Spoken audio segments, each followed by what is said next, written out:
Hello everybody, it's your boy Proftrof and we're back with another video. This is what happened to the all-female League of Legends team. I actually know about this, haven't dug too deep into it. Like there was an all-women League of Legends professional team at some point out there to prove that women can play games just as well as men, which is retarded as it sounds. It's not about if you're a woman or if you're a man when you play a game, it's about how good you are. And a game like League of Legends, where at the utmost level of play you need to be a fucking no-lifer, amazing dude and know everything about the game to be decent. That's like the minimum requirement. Yeah, it didn't work out too well. Pretty sure they went like what? I think they did not win one game. But I don't know how many losses they had, like 20 losses or some stuff. We'll check it out, okay? It's kind of interesting how little League of Legends videos I've seen or I've put on this channel, considering how much of my life I've dedicated to this fucking game. If you don't know, your boy's been Challenger twice, Masters like 3 times. As a support main, only solo queuing, okay? Not just to, I don't wanna, make myself out to be a fucking amazing player, but I'm good, okay. Anyway, let's get to it. This video is sponsored by ExpressVPN. The year is 2011, and Riot Games is hosting the first ever League of Legends World Championship. The event only had a couple hundred spectators present. Fuck me. Okay, well. Sorry about that, let's keep going. But garnered over 200,000 viewers watching live. And the prize pool of such event was $100,000. 1 year Yo, is this when Moscow 5 won this? later, these numbers would become insignificant. The esports viewer base increased dramatically, and Riot went from paying their players thousands of dollars to now millions of dollars. And the rest is history. As the years went by, League of Legends never slowed down and only kept growing. However, as the scene became bigger, some people started having questions about the participants. Because although esports had evolved in every way possible, one thing did stand out. Why are there no girls? This made people— I have a pretty easy answer. Listen, women, y'all is cool. You're not as big of nerds as us, okay? You trash at video games, okay? You always trash. That's not true, okay? I know there was this one chick that played for a pro team, and that's okay. Listen, having people play for teams is okay, but making an all certain type of team just because of, sex, it's kind of weird. Gender, I mean, not sex. It's kind of weird, okay? Like an all girls team. They did not need to have an all girls team. Why not just have like 2 or 3 of them in that team? Still a lot, okay? People wonder if there was literally something in the rules that stated women couldn't compete in League of Legends esports. But the answer was no. Gender was not an issue. To be a participant in the LCS, all you had to do was be over a certain age depending on your country. Instead, the simple answer to why there are no females depending on your— They also added minimum rank requirements. Of course, listen, bruh, if you're not a high rank, you're not gonna be playing professionally the game, okay? This is not gonna happen. country. Instead, the simple answer to why there are no females in professional League of Legends is simply that there are no female players at the level of the professional players. But we're gonna put a pin in this for now and come back to this topic later. Because the exclusion of women in esports actually ended up spawning teams that would entirely consist of women. The goal in a lot of these teams is to prove that girl gamers are just as good as the boys. This is their words, not mine. But how could they prove this when some of these teams would barely compete in anything as professional players? These teams aren't participating in any established leagues or tournaments. Instead, taking a look at a team like PandaCute, an all-female team from Hong Kong sponsored by Razer, they specifically only competed against other random female teams. At no point would these all-female teams be able to prove anything. But all this would change in 2018 with Invictus Esports, a team who participates in the LCL, the Russian equivalent of the LCS. This was just a regular esports team. It was entirely comprised of male players. But at one point, it seemed that the organization was struggling to fund their professional team. They dropped all their players and put up their franchise slot up for sale. Can you imagine? You dedicate, like, listen, when I got to Challenger, at that point in my life, I was playing League of Legends every day for a lot, okay? It was like a job. And I was good, solo queue good. Compared to professional gamers, I was trash. I gotta be honest, I was trash. I was top 100, top 70 in the server. I was trash compared to all these dudes. These ones, like the professionals. I don't think I could have made it. Even if I kept playing for that long. Maybe if I kept playing for that long. Take it seriously for a couple more years, maybe. It's not that easy. Like that's what I'm trying to say. It's not that you just gotta play the game every day. You gotta play with a goal in mind. You have to have the goal to improve every single day and get better and better and better, because your opponents are. And if you're not, you're trash. You're not making it, okay? Going once. It's very going competitive. Twice. No one bought it. This would force the org to still participate in the league, despite the fact that they already threw away all their players. So apparently the only logical solution was to create a brand new team consisting of female players.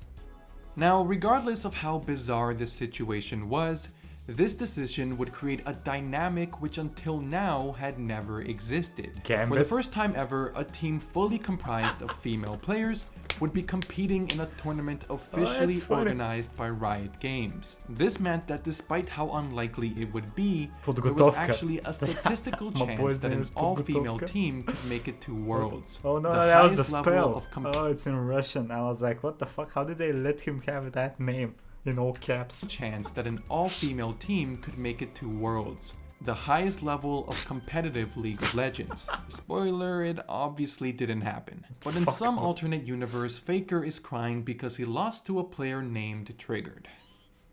The story of lost to a player named Triggered. Diana Vanchenko, Russia C. Support top laner. Oh, it doesn't say the rank. I wonder what the story of Vayvictis plays out like a movie or a show that starts off by telling you how the story ends. You just don't know how they're gonna get there. And I say this because after participating in 2 splits of the LCL, they were officially removed from the tournament. Explain so why let's though. rewind and ask the big question. What happened? They were Let's trash. begin on day 1, February 16, 2019, the inaugural match of the all-female Vayvictis esports. They lost 12-1. However, tomorrow they play again and will have another chance at proving themselves. Post-match thread. Vayvictis Esports vs Vega Squadron. 31 minutes, 37 seconds.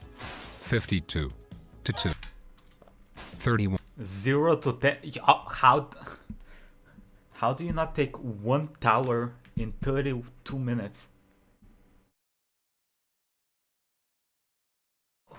What? Jesus Christ. 1 minute, 37 seconds. 52-2. Oh! I've seen people get a 14-day suspension for less. Me and the boys.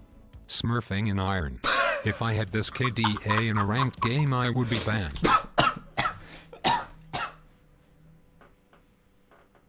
How? Jesus Christ. 0-8, 0-10, 2-11, 0-11, 0-12. Oof. That's some big oofs. And their team looks good. Like they have... Wow. My girls almost had them. Draft was slightly off, but it's a good progress. Next time. For those who aren't entirely League of Legends savvy, a score of 52-2 is horrible. With no exceptions. Really? With a disastrous opening game, Vayvictis Gaming instantly became a meme within the League of Legends community. The English-speaking world would generally have no reason to care about the Russian professional scene. Performances in Russia would barely ever get traction on the League of Legends subreddit. But there would be a thread created for each and every single match of Vayvictis Gaming. Now of course, not all of these threads were that popular. After the first couple headlines, people got the message. There's a pro team in Russia consisting of all female players, and they suck. So over time, this became old news and people moved on. Until 1 month after their infamous debut, they would make headlines again. This time because Vayvictis Esports broke a record. The record for the fastest defeat in the LCL. On March 3rd, 2019, Vayvictis Esports lost the game of professional League of Legends in 13 minutes. Ha! To put that into professional League of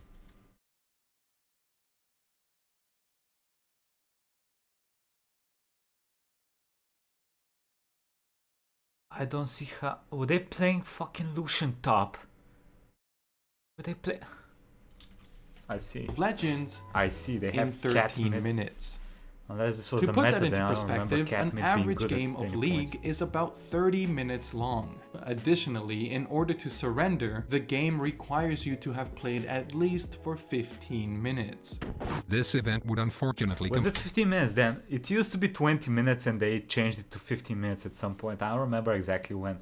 So it might have been at 20 minutes then. Okay. Have that in your mind. completely solidify Vayvictis Esports as a joke. Also, if you know anything about League of Legends, you know that the objective of the game at its core is to take down towers and destroy the enemy team's nexus. Well, despite this literally being the objective of the game, Vayvictis Gaming would go on to destroy their first ever tower in their 11th professional match. To put their performance record further into perspective, I want to ask you if you follow any traditional sporting teams on social media. Because it's like your NBA team, the one you love, they scored their first basket in their 11th game. That would be hilarious. Well, not if you're a fan of them. basically every team's Twitter or Instagram will make some sort of neat graphic at the end of each match, announcing whether they won or lost. Oftentimes showcasing the best player of the night on a win, and then on the flip side leaving a "we'll get him next time" sort of feel on a post announcing a loss. And as of recently, esports teams have taken to this trend as well, and Vayvictis Gaming were no stranger. no. They ended up posting a total of 11 back-to-back graphics, all of which were announcing that they lost. It took 11 games in a row for whoever was running their Instagram account to decide that, okay, this whole winning thing isn't gonna happen, is it?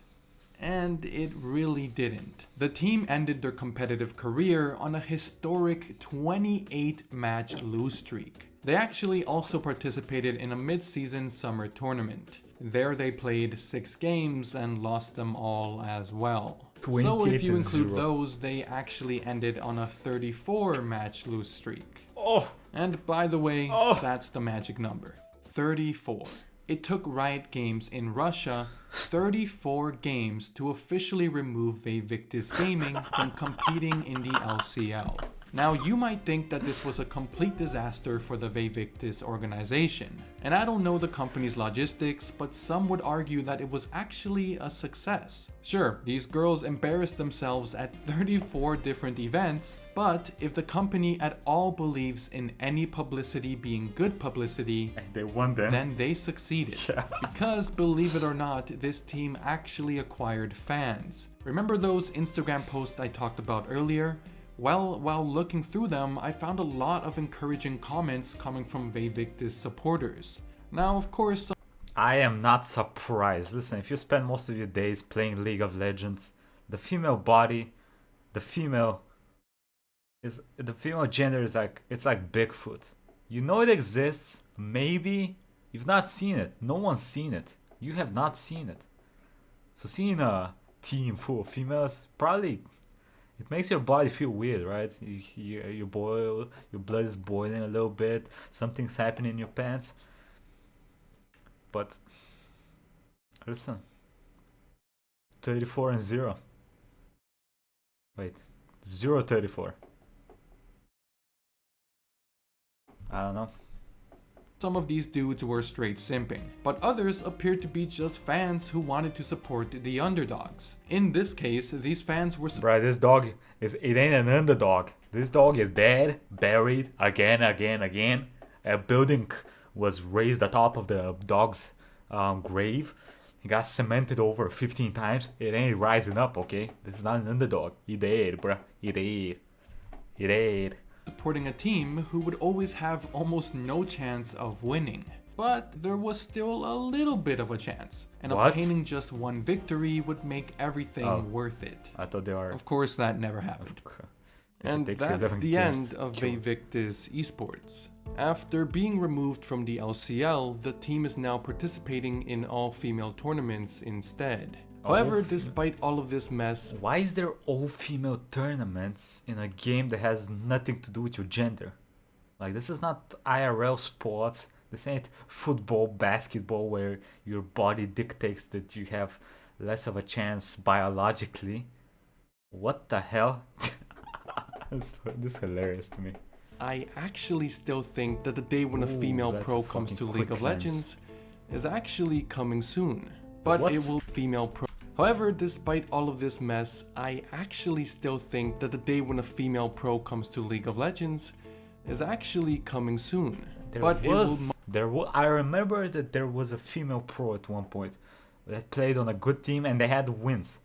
I don't remember her name at all, but I remember it happened. So what the fuck is he talking about? Unless I'm wrong, I don't know.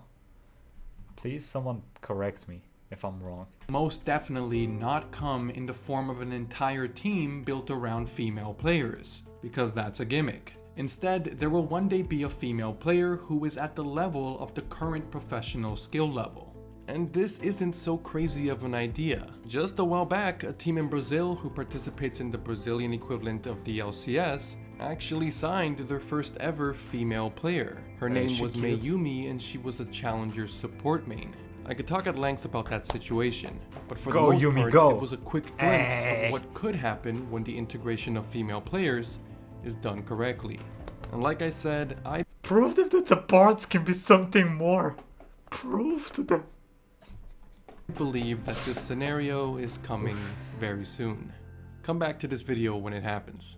But until then, continue browsing the internet safely with ExpressVPN. A VPN encrypts all the internet traffic you receive and send, ensuring that your IP address remains hidden by masking it with a brand new IP address in a territory of your choice. In general, this keeps you protected on the internet. I personally have used ExpressVPN myself to watch content that was otherwise blocked in my country. Because no matter what have you been watching, boy? What have you been watching, huh? That weird Japanese porn, huh? No matter where you live, you'll eventually come across a YouTube video or something that says this content is blocked in your region. But ExpressVPN solves that issue. And speaking of being region blocked, this is not exclusive to video content. Some video games also use region blocks, like Valorant. Valorant's region block makes it so that you and your friend cannot play together if you're not in the same region. Really? But thanks to ExpressVPN, you and your friend can be reunited and have fun playing together as if you were sitting side by side, but you're actually thousands of miles apart. So find out how you can get 3 months of ExpressVPN for free by going to expressvpn.com/Nicolai. The link will be in the description. Thank you for watching, check out ExpressVPN, and I'll see you again next week. Find 8,000 for trolling. Jesus. No, stop. Okay. Check the time for the skills. Okay, well, let me know what y'all think about this video. Let me know if there was a professional female. I remember I've seen one. I've seen one in the LCS. It was a while back, like 3 or 4 years. So definitely, I think there was definitely one. I don't remember her name though. She wasn't even a support main. I don't think. Anyway, now a quick thank you to the patrons: Pedro Martinez, Camasco, Yuan, Rob, Bear, Princess, Swastik, Fuse Chicken 53, Senior Hilter, Lemon Moon, Akmar, Dasher, and Ronick. Thank you for your support. Hope y'all enjoyed this video, and I'll see you next time, everybody.